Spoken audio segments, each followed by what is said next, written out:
প্রায় 2 বছর যাবত এইভাবে পড়ে আছে। কেউ কন্ট্রাক্টর সাহেব, সাগর সাহেব উনি কিছু এইটার কোনো প্রতিকার করতেছে না।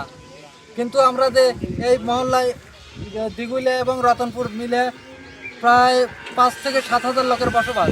এখানে আমরা কত কষ্ট করে গাছের বোঝা মোজা নিয়ে যাইতে পারি না, ময় মুরব্বীরা চলতে পারে না।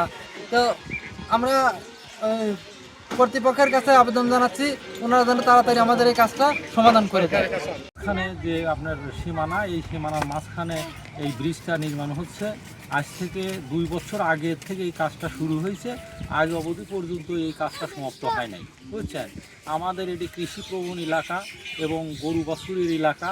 আমরা মানে ঘাস মাথায় করে নিয়ে খুব কষ্টের সাথে এই ব্রিজে পার হচ্ছি, বা মানে অনেক সময় দেখা যায় দুর্ঘটনায় পড়ে যাচ্ছি, গাছের বোঝালি পড়ে যাচ্ছি, অনেকে আহত হয়েছে। তো এ ব্যাপারে কর্তৃপক্ষের দৃষ্টি আকর্ষণ করছি যেন অতি তাড়াতাড়ি এই জিনিসটা মেরামত করে মানুষের যাতায়াতের জন্য একটা সুব্যবস্থা করে দেয়। এটাই আমার।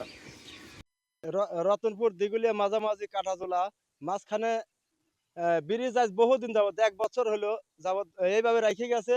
আমাদের খুব যাতায়াতের অসুবিধা, আমাদের গরুর ঘাস কাটি আনা লাগে। এমনিতে আসা যাওয়া নিচের পক্ষে প্রতিদিন 10-12 বার যাওয়া আসা। কিন্তু আমরা এইভাবে রাস্তার ব্রিজটা রেখে গেছে, আমাদের বৃষ্টি হইলে ফেরে একদম চলাচল করা যায় না। আমরা খুব বিপদের মধ্যে আছি। কিন্তু এইখানে 2-3 জন লোক পিছলে আসলে পড়ে যায়, খালে চলে গেছে সরাসরি। একদিন যাতে আমাদের এইখান দিয়ে যাতে আমাদের যাতায়াত করতে কষ্ট হয়। বৃষ্টি হলে কাদা বেজে থাকে, পানি বেজে থাকে, স্কুলে যাই, পড়তে যাই, বৃষ্টি হলে বেশি কষ্ট হয়। এই দিক দিয়ে যাইতে হলে আমাদের জামা কাপড় ভিজে যায়।